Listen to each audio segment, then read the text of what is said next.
Hai kawan pajak, ketemu lagi di podcast Kanwil DJP Jakarta Barat, Jajak Podcast Jawa Jakarta Barat.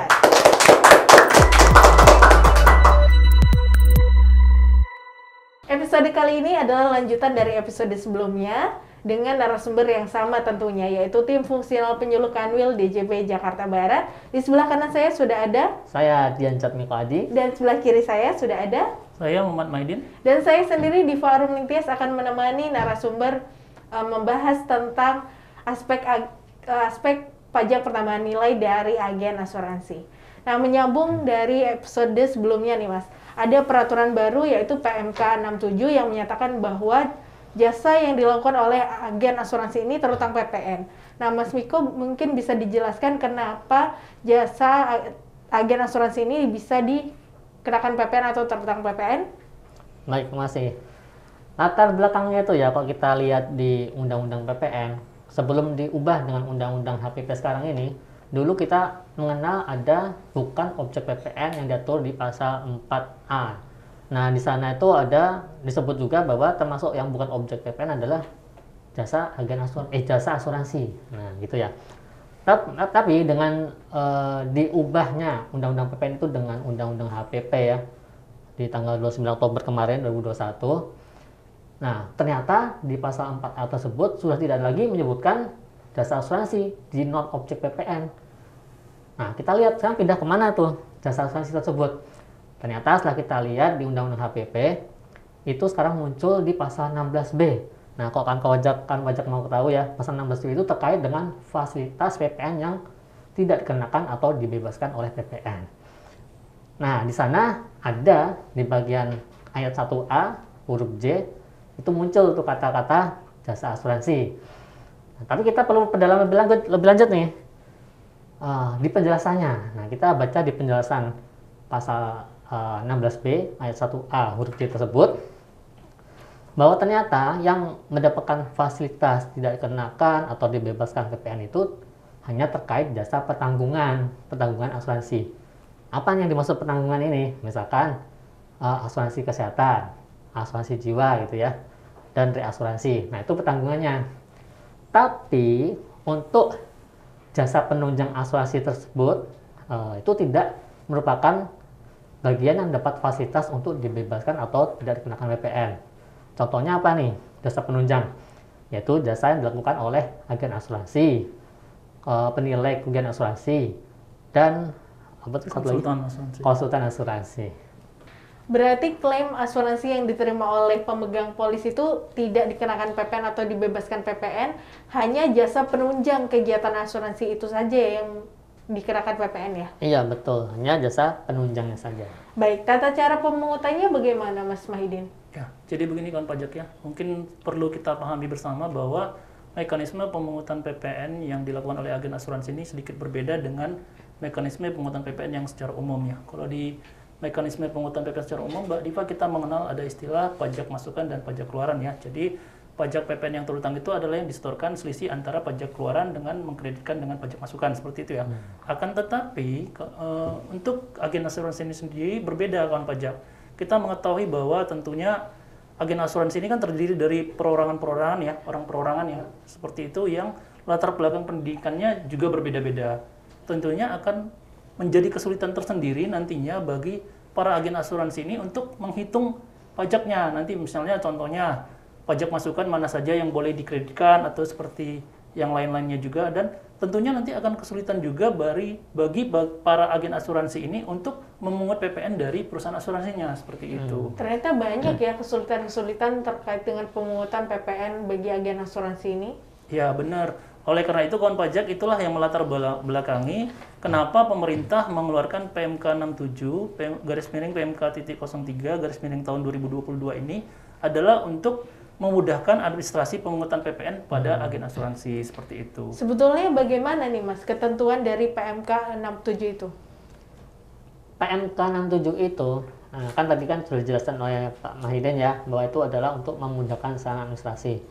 Nah, kemudahan itu bentuknya adalah dengan adanya besaran tertentu. Jadi PPN atas jasa agen asuransi ini dikenakan dengan cara besaran tertentu.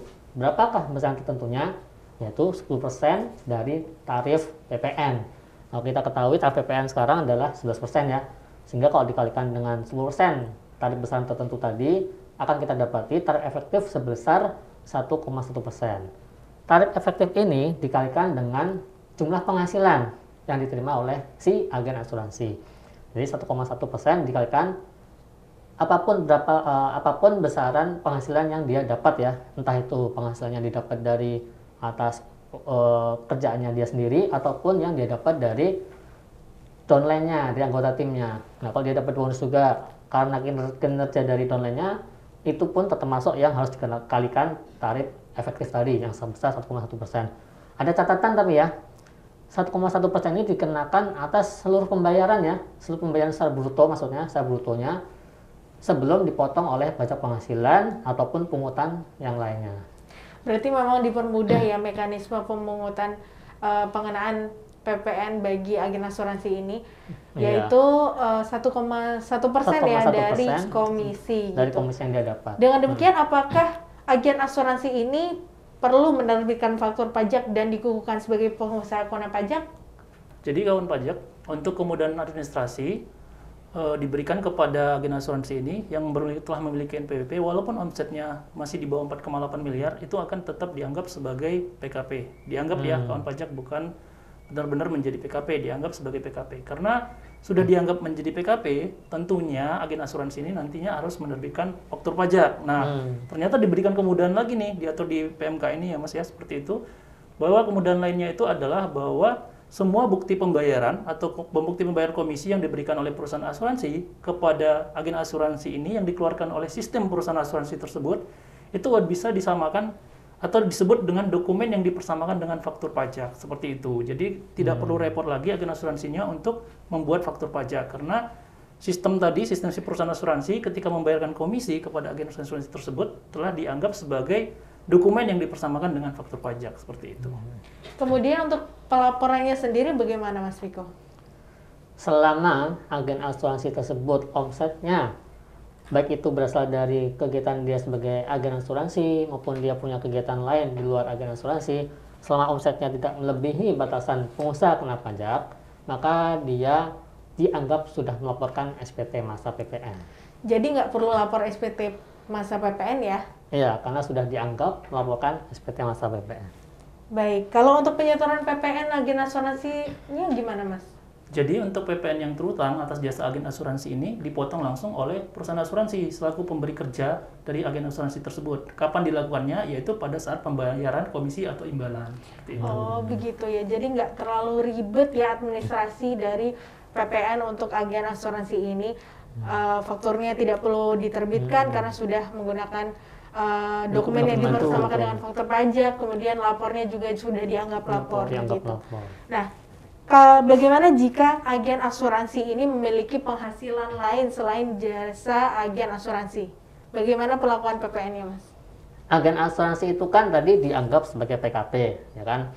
Jadi kita melihat dulu nih, apakah atas omset yang dia dapat selama setahun itu, baik itu berasal dari kegiatan dia sebagai agen asuransi maupun kegiatan dia di luar agen asuransi, apakah omset itu melebihi 4,8 atau tidak?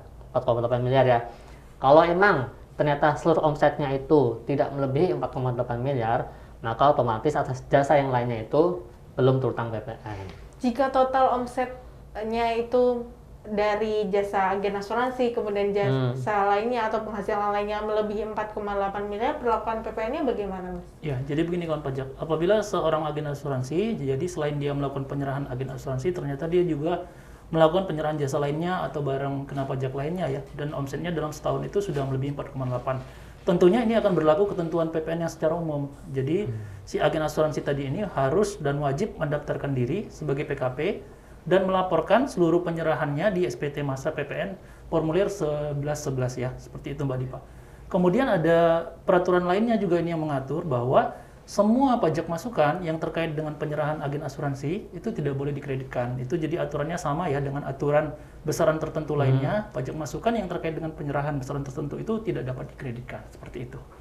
Seandainya pihak perusahaan asuransi ini memungutnya itu kelebihan nih Mas, nah itu bagaimana prosesnya? Jika ada kelebihan pembayaran ya, jangan khawatir ya kawan pajak yang selaku agen asuransi ya, tidak perlu khawatir terhadap kelebihan pemotongan pajak yang dilakukan oleh perusahaan asuransi. Itu tentunya nanti bisa dimintakan pengembalian atas pajak yang seharusnya tidak terutang atau dilakukan pemindahan. Siapa yang melakukan itu adalah si perusahaan asuransi di mana agen asuransi itu bekerja, dan itu diajukan ke KPP terdaftar di mana perusahaan asuransi tersebut, seperti itu. Oke, sepertinya sudah dijelaskan semuanya ya oleh kedua narasumber kita. Dapat kita simpulkan bahwa jasa atas agen asuransi itu terutang PPN, kemudian juga pemungutan PPN-nya adalah dilakukan oleh perusahaan asuransi di mana dia bekerja. Terima kasih kepada narasumber kita pada podcast kali ini. Semoga bermanfaat bagi kawan pajak semuanya. Jangan lupa untuk subscribe channel YouTube Kanwil DJP Jakarta Barat dan juga follow akun media sosial Kanwil DJP Jakarta Barat baik di Twitter, Instagram maupun Facebook di @pajakjakbar. Kami akhiri Jajak Podcast. Jakarta Barat.